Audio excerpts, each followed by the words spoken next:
নৌক্রীড়া বোর্ডের যে সচিব স্যার উনি আমাকে একদিন ফোন করে নেভিতে জব করার জন্য অফার করে। আমি আসলে চাই না যে তুরান ফুটবলার হোক। প্রচন্ড প্যারা খেয়েছি প্রচন্ড, এবং আমি স্টিল ভয়ে থাকি সবসময়। আমাদের প্ল্যানে বড় একটা অংশ হলো এখান থেকে যাতে আমরা ক্লাব ফুটবলে কিছু প্লেয়ার খেলতে পারে, জাতীয় দলে কিছু প্লেয়ার খেলতে পারে, এসবিটিক দলে খেলতে পারে। খুবই সরি, আমি তোমার স্বপ্নটা পূরণ করতে পারলাম না, আমি পাইলট হতে পারলাম না মা। আসলে আমি কি করব, আমার এটা নেশা, আমার এটা পেশা। আসসালামু আলাইকুম, সবাইকে ঈদ মোবারক। আমন্ত্রণ জানাচ্ছি beyond border sports presents the football inside, powered by rabbit hole BD.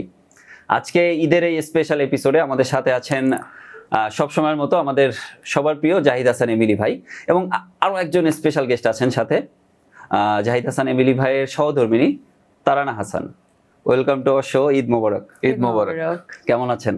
আছি আলহামদুলিল্লাহ, আপনি কেমন আছেন? আলহামদুলিল্লাহ খুবই ভালো। কেমন কাটালেন ঈদ, এটা একটু আগে শুনতে চাচ্ছি। কার কাছ থেকে? আপুই বলুক। হ্যাঁ আলহামদুলিল্লাহ, অনেক ভালো গিয়েছে আমার ঈদ। ভালো। ভাইয়া? ঈদ তো সবসময় ভালো কাটে। ঈদ তো আসলে আমরা যেভাবে মানে পালন করতে চাই, কোনো কোনো সময় ওরকমের হয়, তার থেকে ভালো হয়। নরমালি ঈদের রুটিনটা কি ভাই, মানে সকাল থেকে কি করা হয়? আমাদের তো একটা বেসিক রুটিন প্রত্যেকটা ঈদেও হয়। হ্যাঁ, গোসল করে নামাজ পড়তে যাওয়া, নামাজ পড়তে এসে আসার পরে আমার ছেলেকে নিয়ে, ছেলে যখন ছিল না তখন একরকমের ছিল, এখন তো আমার ছেলে বড় হয়ে গেছে, ও আমার সাথে নামাজ পড়তে যেতে চায়, তো ওকে নিয়ে যাই। আমরা দুজন নামাজ পড়ে এসে বেসিক্যালি যেটা ও রান্না করে, হ্যাঁ, আমাদের জন্য মজার মজার খাবার, এগুলি এসে খাই আমরা দুজনেই। খেয়ে দেন আসলে আমরা পরে প্ল্যানটা করি আমরা কোথায় যাব, ঘুরতে যাব, এরকমের আর কি। আপুর হাতের স্পেশাল রেসিপি কি, মানে ভাইয়া বা ছেলে কোন জিনিসটা বেশি পছন্দ করে? আমাকে তো সকালবেলা যেটা করতে হয়, ডেজার্ট আইটেমগুলো আমি করি। আমার একটা মজার ডেজার্ট আছে, নবাবী সেমাই, ওটা করি। মানে আমার ছেলে তুরানও খুব পছন্দ করে, এমিলিও খুব পছন্দ করে। আর তারপরে হচ্ছে খিচুড়ি করি, পোলাও করি, রোস্ট, বিফ, এগুলো সবগুলোই ওরা খেতে পছন্দ করে অ্যান্ড করি আর কি। ভাইয়ের সবচেয়ে পছন্দের খাবার কোনটা? আমার বেসিক্যালি সবকিছুই পছন্দ। স্পেশাল যদি আমি খাই সেটা হলো যে আমার গরুর মাংসটা খুবই প্রিয়, সাথে খিচুড়ি বা পোলাও যেটাই হোক আর কি। গরুর মাংস আমার খুবই প্রিয় আর কি, সত্যি কথা। আর এটা ও খুব ভালো রান্না করে, সত্যি কথা। ওকে হয়তো দেখলে অনেকে বুঝবে না যে রান্না করে কিনা, বেসিক্যালি মানে ও খুবই ভালো রান্না করে, এবং আমার খাওয়াটার ব্যাপারে আসলে বেশ কনসার্ন আর কি। হ্যাঁ, মানে আমি ও রান্না করা খাবারটাই বেশি খাই। আরও তো আমাদের যারা আশেপাশে যারা রান্না করে ওইটা তেমন একটা প্রেফার করি না, বাট ঈদের দিন বেসিক্যালি ওই আমাদের জন্য রান্না করে। ভাই ঈদ আসলেই দুইটা জিনিস আসলে খুব বেশি আমরা আসলে ফোকাস থাকি, সেটা হচ্ছে খাওয়া দাওয়া, আর একটা জিনিস হচ্ছে সালামি। এখন ভাইয়া নামাজ পড়ে এসে বা নামাজের আগে আপনাকে আসলে সালামিটা কি নিজ ইচ্ছায় দেয় নাকি জোর করে নিতে হয়? না আসলে তো দিতে চায়, কিন্তু একটু ভান করে যে দিবে না বা দিবে না, এরকম একটা অ্যাক্টিং করে। বাট যখন আসলে আমি জোর করি তখন তো আসলে নামাজ পড়ে এসেই দেয় আর কি। নামাজ পড়ে আসার পরেই নেই, চেয়ে নিতে হয়। ভাবি আপনার লাইফে আসার পর ঈদটা কেমন আর এর আগে কেমন ছিল, মানে এই বেসিক পার্থক্যটা কি আপনার কাছে? বেসিক পার্থক্য বলতে অনেক পার্থক্য আছে। হ্যাঁ, মানে বিয়ে করার আগে তো আসলে তেমন কোনো টেনশন থাকতো না আর কি। হ্যাঁ, নিজের মতো করে সময় কাটাতাম, বাবা মা থাকতো গ্রামে, তাদের কাছে চলে যেতাম, হ্যাঁ, ওখানে ঈদ করতাম, নিজের ভিতরে তেমন কোনো টেনশন ফিল, বন্ধুদের সাথে ঘুরে বেড়াতাম। হ্যাঁ, তখন আসলে মানে ফ্যামিলি আছে, বাচ্চা আছে, বা বউয়ের প্রতি একটা দায়িত্ব আছে, ওই জায়গাগুলি আসলে তেমন কনসার্ন ছিলাম না। এখন যেটা হয়েছে যে এখন তো আমার ওয়াইফ আছে, আমার বাচ্চা আছে, এখন আবার আর এক রকমের প্যাটার্ন আর কি। তো আমি মনে করি যে দুইটার আর উপভোগ দুই রকম। হ্যাঁ, আগে যেটা ছিল ছোটবেলার যে ঈদ ছিল, যখন বিয়ে করিনি তখন আসলে ঘুরে বেড়াতাম বেশি, বাসায় কম থাকতাম, ফ্রেন্ডদের সাথে আড্ডা দিতাম। অনেক সময় আছে যে খেলাধুলার পারপাসে বাসাও যাওয়া হতো না। হ্যাঁ, এরকমের অনেক ঈদ কাটিয়েছি। সুতরাং আমি বলবো যে আমি এখন ঈদগুলিকে বেশি এনজয় করি, এই কারণে, যার কারণ হলো ও আছে প্লাস আমার ছেলে আছে। হ্যাঁ, আমার ছেলেকে নিয়ে আসলে বেশিটা সময় কাটাই, এবং আমি মনে করি যে এখনগুলির ঈদ আমার কাছে বেশি স্পেশাল। হ্যাঁ, এবং অনেক প্ল্যান করি কিন্তু আমরা ঈদগুলি করি। হ্যাঁ, কোথায় যাব, কি খাবো, কি করবো, একটা রুটিন মাফিক কিন্তু আমরা ঈদগুলিকে এনজয় করি। সুতরাং আমি বলবো যে এখনকার ঈদগুলো আমার কাছে বেশ ভালো লাগছে আর কি। আপুর শ্বশুর বাড়িতে প্রথম ঈদের স্মৃতি মনে আছে? কেমন ছিল? হ্যাঁ মনে আছে, ভালো ছিল আসলে। ওরা তো আসলে অনেক বিগ ফ্যামিলি, মানে ওরা 5 ভাই বোন, তো সবকিছু মিলায় আর কি। মানে আমি খুব ছোট ফ্যামিলি থেকে, মানে আমি একাই, আমার ছোট একটা ভাই আছে। তো আমার সারাউন্ডিংটা খুব অল্প, কিন্তু ওর সারাউন্ডিংস অনেক বেশি। তো আসলে বেশ মজার ছিল, সবাই ছিল, সবাই একসাথে ঈদ করতে গিয়েছিলাম আমার বিয়ের গ্রামে? প্রথম, হ্যাঁ, বরিশালে গিয়েছিলাম প্রথম ঈদটা আর কি, আমার বিয়ের পরে যে প্রথম ঈদটা। এবং লঞ্চে করে গিয়েছিলাম, ভিআইপি ক্যাবিন ভাড়া করে আর কি গিয়েছিলাম। সো অনেক বেশি এক্সাইটিং ছিল, আমার কাছে অনেক বেশি মজার ছিল। বরিশালের লঞ্চ জার্নিটা তো স্পেশালি অনেক অনেক মজার। মজার। দর্শক আপনারা যারা এখনো এই জার্নিটা করেননি, আমার পক্ষ থেকে রিকোয়েস্ট থাকবে একবার করে দেখবেন। রেজাবে আমি একটা ইন্টারাপ্ট করি, সরি। ও মানে প্রথমে লঞ্চে উঠে আর কি, তখন প্রথম ওঠা আর কি। প্রচন্ড ভয় পেয়েছিল, প্রচন্ড, মানে চিন্তা করা যায় না। কারণ আমরা তো জানি, আমরা যারা ন্যাচারালি মানে Regular ওরা তো used to, আমাদের তো হ্যাঁ। আসলে ওই ভয়টা ছিল না। আর আমাদের তো ওই সিকিউরিটি পারপাস আমরা জানি তেমন কোনো প্রবলেম হবে না। বাট যখন একটু ঢেউ আসছিল, লংস একটু দুলছিল, প্রচন্ড ভয় পাইছিল। হ্যাঁ, ও বলছে আমি আর কখনো লংস উঠবো না। Funny moment. ভাই ঈদে তো আরেকটা অনেক বড় পার্ট হচ্ছে শপিং। Right. ছেলেদের যেটা হয় যে কিছু একটা হইলেই ঈদ চলে যায়, কিন্তু মেয়েদের হচ্ছে সকালে কোনটা পড়বে, বিকেলে কোনটা পড়বে, রাতে কোনটা পড়বে, দ্বিতীয় দিন কোনটা পড়বে। সো ভাবি আসার পর শপিং নিয়ে কেমন প্যারা খেয়েছেন? প্রচন্ড প্যারা খেয়েছি, প্রচন্ড। এবং আমি স্টিল ভয়ে থাকি সবসময়। ভয়ে থাকি এই কারণে, কারণ দেখা যায় যে ড্রেস কেনা হয়ে গেছে, হ্যাঁ, বানানো হয়ে গেছে, পরবে, বাট ওই মোমেন্টে যদি কোনো রকম কোনো প্রবলেম ক্রিয়েট হয়, ওই দোষটা এসে আমার উপরে পড়ে। হ্যাঁ, তুমি এটা বললা না কেন, তোমার কারণে এইটা হয়েছে। মানে ওইটার সময় কিন্তু আমি ছিলাম না ওখানে, সেই কিনছে, বাট মানে বিনা দোষে দোষী হয় আর কি। ঘুরে ফিরে দোষটা আমার উপরেই আসবে। তারপরে আমি এগুলি মেনে, বাট আমার প্যারা খেতে হয় প্রচুর। কারণ হলো ঈদের ড্রেস মিলানো, তারপরে হলো যে এগুলিকে আবার রেডি করা, সবকিছু মিলাই ঈদের দিনটাতে আসলে আমার কাছে মনে হয় যে আমি সবসময় ভয়ে থাকি যে আল্লাহ যেন কোনো রকম প্রবলেম তৈরি না হয়, সব যেন ঠিকঠাক থাকে, নিজেরটা যাই হোক, হ্যাঁ, ফ্যামিলি সব family ঠিক থাকে। সব ঠিক থাকে, দোয়া কালাম পড়তে থাকে, আল্লাহ জানি সবকিছু আল্লাহ রহমতে সব শেষ হয় আর কি। তো এই অভিযোগটা কি ঠিক? হ্যাঁ হ্যাঁ ঠিক। এটা তো আসলে ঠিক না, মানে পুরুষ নির্যাতনের মতো হয়ে গেল যে ভুল যেই করুক দোষ স্বামীর, আমার আসলে কিছু করার থাকে না, কাকে দোষ দিব? সামনে যাকে পাই। সামনে যাকে পাই। আর আবার সামনে যে বললাম না, আমার সারাউন্ডিংসটা খুব কম, অল্প, তো ও ছাড়া আসলে নাই কেউ। সো রাগ হই বা খুশি হই বা যাই হই, সব ওর সাথেই ঘিরে আর কি। ভাই এই যে গ্রামে যাওয়ার মজার ঘটনা শেয়ার করছিলেন, সো একটা সময় তো ছিল যে গ্রাম থেকে ঢাকা এসেছেন, Right. তো অপেক্ষায় থাকতেন ঈদে গ্রামে যাবেন, ওই যে আনন্দটা এখন হয়তো ওইভাবে যাওয়ার খুব একটা সুযোগ হয় না। বাট আপনার ছেলে কি শেকড়ের সাথে কানেক্ট করতে পারছেন? ঈদ আসলে কি তারা গ্রামে যেতে পারছে, বা এরকম সুযোগ কি তৈরি হচ্ছে? সত্যি কথা বলতে আমার ছেলে প্রচন্ড গ্রামে যেতে চায়, হ্যাঁ, যেতে চায়। এবং আমার যেহেতু বাবা মারা গিয়েছে আর কি, হ্যাঁ, আমার বাবা নেই, এবং আমার আব্বার সাথে আমার ছেলে একটা বিশাল কানেক্টিং ছিল। হ্যাঁ, ছেলে এরকম যে আমি বাড়িতে না গেলেও আমার ছেলে আমার বাবাকে ফোন করতো, কথা বলতো, এবং আমার আব্বা সবসময় বলতো ওকে নিয়ে বাড়ি যাওয়ার জন্য। এবং আমি যখনই সময় পেতাম আমি আমার ছেলেকে নিয়ে যাই। এবং এখন যেহেতু আমার মা আছে, আমার মায়ের সাথেও আমার ছেলের একটা ভালো কানেক্টিং রয়েছে। হ্যাঁ, তো ও আসলে খুব গ্রামে যাওয়ার জন্য সবসময় উদ্গ্রীব থাকে, এবং ও গ্রামে যেতে চায়, যে সত্যি কথা। এবং ওর কারণেই আমার আসলে অনেক কাজকর্ম থাকলেও ওকে নিয়ে যেতে হয়। হ্যাঁ, তো আমি বলবো যে ওর গ্রামের প্রতি একটা বেশ সিম্পেথি তৈরি হয়েছে, এবং আমি চাই এটা থাকুক। কারণ আমরা যারা ঢাকাতে মানে সবসময় থাকি, আমাদের যারা সন্তান রয়েছে তারা কিন্তু একটা সময় গ্রাম ভুলে যায়, যা সত্যি কথা। গ্রামে যে কি স্মৃতি রয়েছে, আমাদের গ্রামে কি আছে, সেটাও অনেক সময় অনেকে জানে না। তো সেই জায়গা থেকে আমি বলবো যে আমার ছেলে মাশাআল্লাহ ওর গ্রামের প্রতি একটা অন্য রকমের টান রয়েছে, এবং আমার যারা ফ্যামিলি মেম্বার রয়েছে তাদের প্রতি ওরা একটা ভালোবাসা। ও কি লঞ্চ জার্নিতে ভয় পায়? না, এনজয় করে ও, জার্নি ঘোরাফেরা খুব বেশি এনজয় করে, একদম আমার মতন। লঞ্চে উঠতে ভয় পায় না? ভয় পেয়েছিল, একবার পেয়েছিল, বাট ছোট ছিল তখন। ছোট ছিল, বাট ও আবার যখন মানে 2-3বার ট্রাভেল করেছে তারপর আবার ঠিক হয়ে গিয়েছে।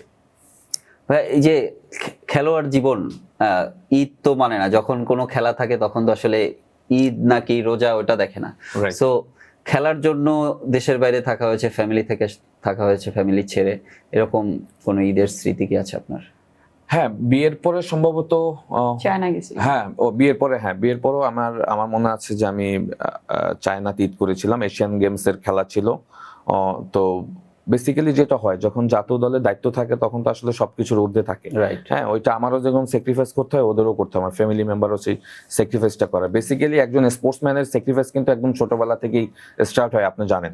জি। কারণ খেলার পারপাসে কিন্তু আপনাকে এই ধরনের স্যাক্রিফাইস করতে হবে। এবং নট অনলি বিয়ের পরে, আমি বিয়ের আগে অনেক ঈদ আছে যে আমাকে বিকেএসপিতে করতে হয়েছে, দেশের বাইরে করতে হয়েছে খেলার পারপাসে, বা ঢাকাতে করতে হয়েছে, আমি গ্রামে যেতে পারিনি, এরকম 8 থেকে 10টা ঈদে আমি হয়তো এই খেলার জন্য করতে পারেন, বাট এইটাতে আমার কখনো মন খারাপ হয়নি, যেটা সত্যি কথা।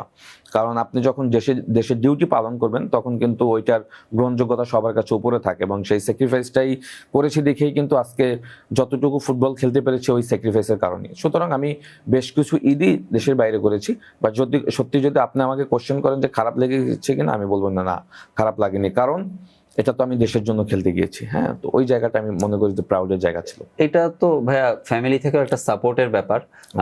আপু হয়তো আপনাকে তার ড্রেসের ছোটখাটো বিষয়ে অভিযোগ করে, কিন্তু দেশের জন্য যখন খেলেছেন তাদের সাথে ছিলেন না, হয়তো আপু ওই জায়গাটায় অভিযোগ করেনি, আপনাকে সাপোর্ট করেছে। আপু ভাইয়া যখন ছিল না, ওই ঈদগুলো কেমন ছিল আপনাদের? না, প্রথমে তো যখন আমার বেবি হয়নি তখনের কথাটা বলি, যে তখন তো একবার চায়নাতে গিয়েছিল খেলতে। তো ওই ঈদটা অনেক একদম একদম আমার বিয়ের পরেই ওটা ছিল, আমার খুব খারাপ লেগেছে, কিন্তু আসলে তো কিছু করার নাই বা বলারও নাই, এটা তো করতেই হবে, যেতেই হবে। বাট একদম ঈদের পর দিনই ও চলে আসছিল, তো তখন আসলে ওটা রিকভার হয়ে গিয়েছে। আর এই তো, আর ছেলে হওয়ার পরে আসলে ওরে নিয়েই আমার সবকিছু এখন একটু মানে অতটা খারাপ আর আগের মতো মানে লাগে আমার না। প্রতি আর কি কমে গিয়েছে আর কি। কমে নাই, বাট রেসপন্সিবিলিটিসটা বেড়ে গেছে। খারাপ লাগলেও ওটা আমি তুরানকে নিয়ে রিকভার করি, মানে ব্যালেন্সড হয়ে যায়। যেটা হয় যে এখন ফোকাসটা হচ্ছে ছেলের কি ভালো লাগছে, Right. ছেলের কি খারাপ লাগছে, ওই জায়গাটায় ফোকাস চলে গিয়েছে। রাইট। ভাইয়া ঈদে মানে গ্রামে তো গিয়েছেন বা গ্রামে বড় হয়েছেন, গ্রামের একটা কমন জিনিস বিবাহিত অবিবাহিত ম্যাচ। ঈদ আসলে এই খেলা হবে। খেলেছেন নিশ্চয়ই, কোনো স্মৃতি আছে কি এরকম? খেলেছি আমি যখন অবিবাহিত ছিলাম তখন খেলেছি, কারণ বিবাহিত হওয়ার পরে আসলে ওরকম ম্যাচ আয়োজন করা হয়নি, যার কারণে আমার খেলা হয়নি। বাট যখন আমি গ্রামে গিয়েছি, অবিবাহিত বিবাহিত ম্যাচ হয়েছে, আমি অবিবাহিত, তখন তো আমি জাতীয় দলে খেলতাম। তো দেখা যেত যে আমাদের টিম খুব ডিমান্ড ছিল এবং আমি দেখা যেত যে আমি খেলবো না, তারপর আমার ফ্রেন্ডরা যারা আছে, যারা অবিবাহিত আছে, আমাকে রিকোয়েস্ট করে খেলতে নামাতো, এবং দেখা যেত যে আমি একাই, যারা বিবাহিত তারা তার প্রফেশনাল প্লেয়ার না। হ্যাঁ, তো দেখা যেত যে আমি একাই 3জন 4জনকে খাটিয়ে গোল দিতাম, অবিবাহিতরা সবসময় জিততো। 2বার 3বার এরকম হয়েছে ঈদে গ্রামে গিয়ে খেলেছি, এবং এটা শুধু খেলা না, আমার খেলাটা বেশ এনজয় করেছি, সত্যি কথা। কারণ আপনি ঈদের সময় কিন্তু সব মানুষ গ্রামে যায়, হ্যাঁ, তো তখন কিন্তু প্রচুর মানুষ খেলা দেখতে আসে, এবং যেহেতু তারা আমার খেলা ওইভাবে দেখতেও পারে না টিভি ছাড়া, মানে ফিজিক্যালি, তো যার কারণে দেখা গিয়েছে যে আমি যখন খেলতে নেমেছি অনেক মানুষ আমার খেলা দেখার জন্য এসেছে, যেটা সত্যি কথা। তো সেইখান থেকে আমি এই খেলাগুলিকে এনজয় করেছি যখন আমি অবিবাহিত ছিলাম। ভাই একদম আপনার ফুটবল জার্নিতে যদি একটু আসি, মানে বাংলাদেশে তো ক্রিকেট অনেক পপুলার একটা খেলা, সেখান থেকে আঙ্কেল চাইতো আপনারা সব ভাইরাই ফুটবলার হন, মানে এই চাওয়াটা কেন ছিল, মানে ফুটবলের প্রতি তার ফোকাসটা কেন ছিল? দেখেন, আমার আব্বা যেহেতু মারা গিয়েছেন, আল্লাহ ওনাকে বেহেশত নসিব করুন, আমার বাবার স্বপ্ন ছিল আমরা সবাই ফুটবলার হই, কারণ উনি নিজেও ফুটবল খেলতেন। আচ্ছা। হ্যাঁ, উনি নিজেও ফুটবল, উনি যদিও ঢাকায় খেলেনি, বাট উনি বাটা কোম্পানিতে চাকরি করতেন, ওই সুবাদে কিন্তু বাটা কোম্পানির একটা ফুটবল দল ছিল, ওই দলও আমার আব্বা খেলতেন। অ্যাট দ্য সেম টাইম বরিশালে আসলে আমার আব্বাকে এক নামে চিনতো, হ্যাঁ, চিনতো এই কারণে আমার বাবা বড় ফুটবলার ছিলেন।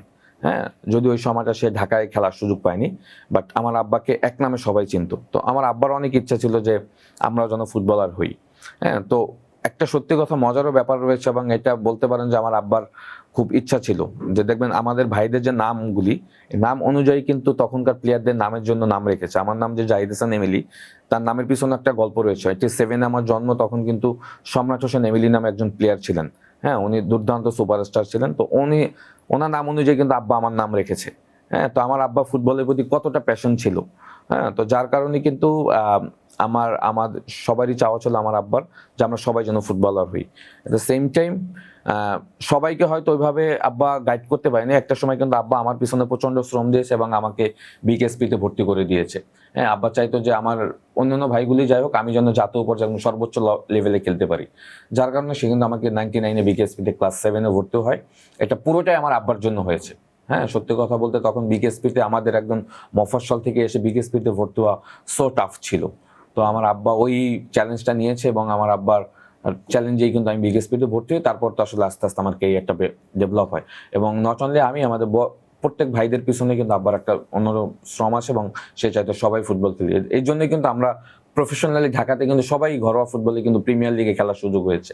হ্যাঁ, জাতীয় great. দলে আমরা 2জন খেলেছি, বাট বাকি 3জনে কিন্তু প্রিমিয়ার লিগে খেলেছে। সুতরাং এটা পুরোটাই ক্রেডিট আমার আব্বার। আপনি তো অবশ্যই আপনার বাবার স্বপ্ন পূরণ করেছেন। আমি একটু আপুর কাছে জানতে চাই, আপনি কি চান বা আপনার ছেলে বাবার মতো ফুটবলার হোক? না, আসলে ওর বাবা তো আল্লাহর রহমতে অনেক বেশি নাম করে ফেলেছে, সবাই এক নামে চিনে আলহামদুলিল্লাহ, কিন্তু আমি আসলে চাই না যে তুরান ফুটবলার হোক। বাট কেন এটা? মানে আসলে আমি চাই না কেন, এটা আসলে ইন ডিটেলস বলতে চাই না, বিকজ বলতে চাই না। তো যাই হোক, আমার খুব শখ ছিল যে আমি ওকে পাইলট করব, পাইলট বানাবো, বাট এটার এক বিন্দু অপশন উপায় আমার নাই। আমার বাসার বাড়িতে বল, ফুটবল, মানে আমার ছেলে ফুটবলারই হবে। সো ওর রক্তে এটা, মানে কি যে একটা অবস্থা, আমার সবকিছু ভাঙাচোরা বাসায় ফুটবল দিয়ে। ওরা প্র্যাকটিস করে, ওর বাবা ওকে প্র্যাকটিসে নিয়ে যায়, সবকিছু ওকে আছে, বাট তারপরও আমার বিছানার নিচে, আমার কর্নারে কর্নারে ফুটবল। আমার লাইফই এখন ফুটবলময়, আমার কিছু অপশন নাই, কিছু করার নাই, আমি না চাইলেও আমার ছেলে এটা ফুটবলার। কি আমি ধরে নিতে পারি নাটের গুরু এমিলি ভাই? হ্যাঁ, ডেফিনেটলি, অবশ্যই he is the main creator of this things. মানে আমার বাচ্চাকে ফুটবল চেনাইছেইও। এমিলি ভাই, তুরান কি নিজে থেকে আগ্রহ প্রকাশ করেছে নাকি আপনি তার উপরে জোর করেছেন? না, বেসিক্যালি যেটা হচ্ছে যে কারো উপরে কোনো কিছু কিন্তু চাপানো যায় না, যদি তার যদি আগ্রহটা আগ্রহ না না থাকে। থাকে, রাইট। হ্যাঁ, মানে আমার কাছে মনে হয় যে আমি যখন ছোটবেলায় আমার যতটুকু আগ্রহ ছিল ফুটবল হওয়ার জন্য, তার থেকে বেশি আগ্রহী তুরান। হ্যাঁ, ওকে যদি আপনি 10 বার জিজ্ঞেস করেন যে তুমি বড় হয়ে কি হবা, ও 10 বারই বলবে ফুটবলার হবো। হ্যাঁ, এবং ওকে কিন্তু আপনারাও দেখেছেন। হ্যাঁ, ও আমাদের এখানে জাস্ট হ্যাঁ। অল্প সময়ের জন্য আসছিল, সেখানেও সে ফুটবল খেলে গেছে। ফুটবল।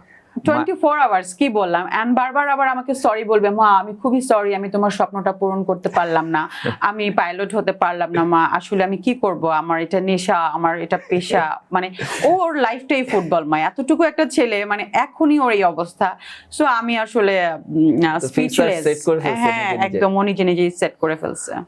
ব্যাপারটা হচ্ছে যে ও তো এমন না যে যে শুধু ফুটবল খেলে, ও ফুটবলে যে টুকটাক যে খবর আছে এভরিথিং ও জানে। সব আমি জানে, খুব হ্যাঁ। অবাক হই, মানে- বিভিন্ন প্লেয়ার্সদের নাম, ওদের পজিশন, এভরিথিং ও জানে। আমি খুবই অবাক হই, মানে ইভেন ও এটা নিয়ে ও রিসার্চ করে যে মানে কে কিভাবে করলে ভালো খেলবে বা ভালো খেলে না কেন, কার কোথায় মিস্টেক হয়েছে, ইভেন ও এটা নিয়ে কিন্তু অ্যানালাইসিস করে।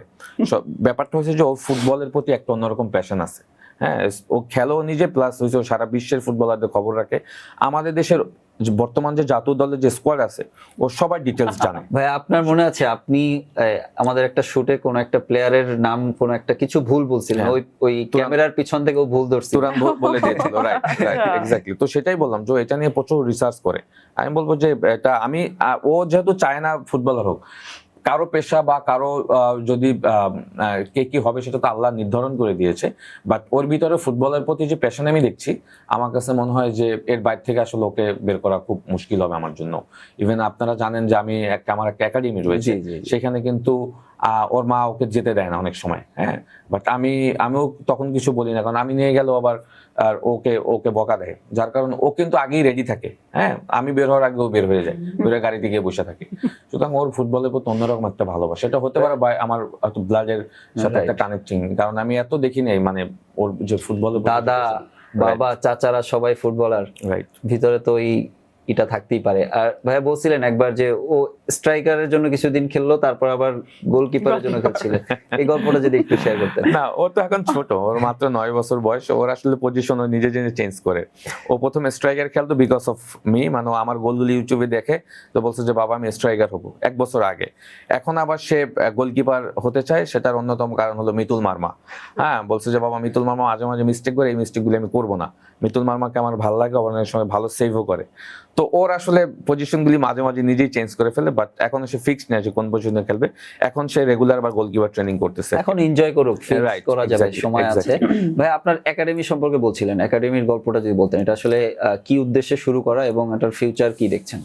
দেখেন, আমি যেখানে আমার একাডেমিটা, এটা হলো স্পোর্টস কমপ্লেক্স। হ্যাঁ, এখানে কিন্তু নট অনলি ফুটবল, এখানে সুইমিং রয়েছে, এখানে ফুটসাল ফুটবল রয়েছে, এখানে আপনার আরো ইভেন্ট কিন্তু ওরা বড় করছে। যেহেতু ফুটবলটা আমি দেখি আর কি, ওরা ওই কমপ্লেক্সের যারা ওনার রয়েছে ফুটবলটা আমাকে দিয়ে দিয়েছে যে আপনি ফুটবল একাডেমিটা চালান, এটা আপনার ফিউচার একটা এখান থেকে যাতে আমরা কিছু প্লেয়ার সাপ্লাই দিতে পারি। তো সেই জায়গা থেকে তো একটা একাডেমি করলেই হবে না, এটা তো একটা ফিউচার প্ল্যান থাকতে হবে। আমাদের প্ল্যানে বড় একটা অংশ হলো এখান থেকে যাতে আমরা ক্লাব ফুটবলে কিছু প্লেয়ার খেলতে পারে, জাতীয় দলে কিছু প্লেয়ার খেলতে পারে, এসবিটিক দলে খেলতে পারে, যার কারণে কিন্তু আমরা আমাদের একাডেমিটাকে অলরেডি বিএফএফ এর সাথে অ্যাফিলিয়েটেড করে ফেলেছি। হ্যাঁ, এবং বিএফএফ এর যত টুর্নামেন্ট হয় আমরা ওখানে খেলবো এখন থেকে।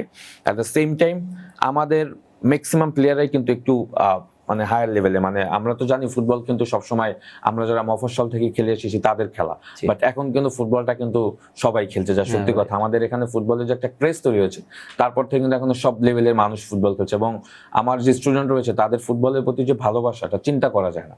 তো সেই জায়গা থেকে আমি বলবো যে আমার একাডেমিকে নিয়ে আমার বড় প্ল্যান রয়েছে। আমি চাই এটা একসময় আবাসিক হয়ে যাবে, না এই সময় এখানে থাকবে, এখানে পাশাপাশি স্কুল হবে, এখান থেকে প্লেয়াররা খেলবে এবং জাতীয় দলে খেলবে এবং শিক্ষাটাও নিবে এখান থেকে। তো এই ধরনের প্ল্যান নিয়ে এগোচ্ছে আর কি, দেখা যাক ইনশাল্লাহ আর কি। হোপফুলি ভালো কিছু হবে। ভাইয়া, একটা ইন্টারভিউতে আপনি বলছিলেন যে আপনি মনে হয় বাংলাদেশ নেভিতে, স্টিল বাংলাদেশ নেভিতে আছেন, মানে একজন ফুটবলার আবার একটা সরকারি জবেও আছেন, এই গল্পটা কি? দেখেন, এই গল্পটা তো অনেক ডিটেলস আর কি। আমি যদি শর্ট করে বলি, সেটা হলো যে নেভি ইন 2015 তখন আমরা জাতীয় দলে একদম কারেন্ট প্লেয়ার আর কি। হ্যাঁ, খুব ভালো, বেশ ফর্মে ছিলাম। তো নেভির যে আপনার নৌক্রীড়া বোর্ডের যে সচিব স্যার, উনি আমাকে একদিন ফোন করে নেভিতে জব করার জন্য অফার করে। তো আমি আসলে নেভি, এয়ারফোর্স বা আর্মির জব সম্পর্কে আমার কোনো আইডিয়া ছিল না। প্রথমে আমাকেই ফোনটা করে, দেন উনি 6 জন প্লেয়ার সিলেক্ট করে রাখে, যে এই 6 জন প্লেয়ার উনি ভর্তি করাবে। তো যখন ডিটেলস বলে, আমাদের ফ্যাসিলিটিস বলে যে আমাদের আন্তঃবাহিনী খেলায় সেই খেলাগুলি খেলতে হবে, নেভির পক্ষে নেভি যতগুলি টুর্নামেন্ট খেলবে সেই খেলাগুলি খেললেই হবে। অ্যাট দ্য সেম টাইম নেভির অফিসিয়াল যে কাজগুলি থাকে, ড্রেস পরে বা অফ ড্রেসে যদি কোনো প্রোগ্রাম থাকে সেখানে অ্যাটেন্ড করলে, এর বাইরে রেগুলার বেস কোনো অফিস নেই। হ্যাঁ, বেসিক্যালি আন্তঃবাহিনী খেলার জন্যই কিন্তু আমাদেরকে অফার করা হয়েছিল। এভেনচুয়ালি আমাদেরকে র্যাঙ্কও, আমার অফিসার র্যাঙ্ক, আমি চিফ পিটি অফিসার র্যাঙ্ক, এবং আমি আমার ফ্রেন্ড মামুন, আর বাকি যে 4 জন তারা পিটি অফিসার। তো আমি আসলে এই চাকরিটা করার ব্যাপারে আমাকে আগ্রহী করে ফেলছে ওর আম্মু, আমার শাশুড়ি। হ্যাঁ, তো আমি তখন ম্যারিড ছিলেন? হ্যাঁ, ম্যারিড ছিলাম, রাইট। হ্যাঁ, তো আমার শাশুড়ির খুব ইচ্ছা ছিল তার জামাই নেভির অফিসার হোক। হ্যাঁ, ফুটবলার তো আছি, সবাই চিনে, বাট সাথে সাথে মানে একজন অফিসার প্লাস খেলোয়াড়। যখন আমি আমার শাশুড়িকে বললাম, সে বললো এক কথায় তুমি জবটা করো। তো আমি যখন রাজি হলাম, বাকি প্লেয়াররাও রাজি হলো। তারপর থেকে কিন্তু আসলে আমরা নেভির অফিসার র্যাঙ্কে অলমোস্ট এখন 12 বছর হয়ে গিয়েছে। তো এটা জব করার পিছনে আমার শাশুড়ির একটা অন্যতম, মানে আমি বলবো যা তার প্রেরণা ছিল, আদারওয়াইজ জবটা করা হতো না। ভাইয়া, কি এখনো খেলতে হয় নাকি খেলা হলে এখানে এখন থাকতে হয়? যেহেতু আমি খেলা ছেড়ে দিয়েছি, আমি এখন আমাদের আন্তঃবাহিনী খেলা হয়, ওইটার কোচ হিসাবে থাকি আমি। বাট বাকি প্লেয়ারদেরকে আমি অর্গানাইজ করি, বাকি যারা প্লেয়ার আছে টুর্নামেন্ট আসলে আমি তাদেরকে ট্রেন আপ করি, আমাদের যাতে ভালো করতে পারি, আমার যতটুকু সাপোর্ট করা সেটুকু করি। কানেক্টেড আছে, রাইট।